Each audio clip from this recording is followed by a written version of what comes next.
Mas pinagtibay pa ang ugnayan ng Pilipinas at Canada kasabay ng pagbisita ni Pangulong Ferdinand R. Marcos Jr. sa Vancouver, kung saan ilang kasunduan nga tulad na lamang ng free trade ang pinagtibay ng dalawang bansa. Si Harley Valbuena nakatutok.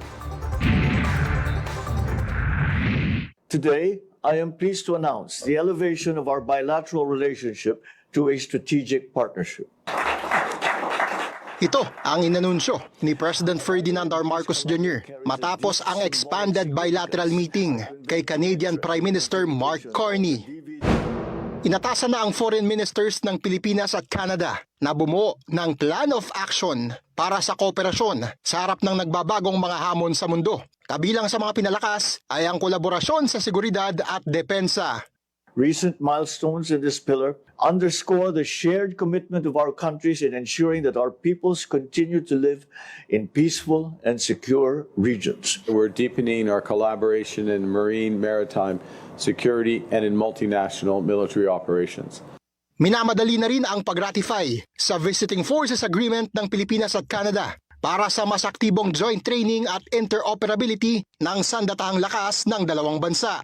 4 na kasunduan ng nilagdaan ng Pilipinas at Canada, ang Memorandum of Understanding sa pagkapalakas ng kooperasyon sa turismo at kultura at joint declarations sa proteksyon ng migrant workers at kolaborasyon sa enerhiya at natural resources. Kakibat nito ang pagtataguyod ng karapatan ng mahigit 1 milyong Pilipinong namamalagi sa Canada. Ipinagpatuloy din ang negosasyon sa Free Trade Agreement ng Pilipinas at Canada na target ng maisapinal ngayong taon. We renewed our commitment to increase our bilateral trade, stand against economic coercion, and build a resilient supply chain.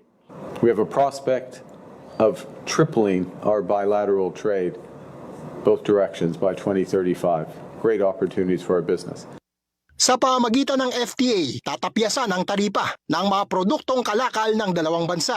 Ang Pilipinas ay nag-e-export ng agricultural products sa Canada tulad ng mangga, habang ang Canada ay kilalang mayaman sa critical minerals o non-fuel minerals.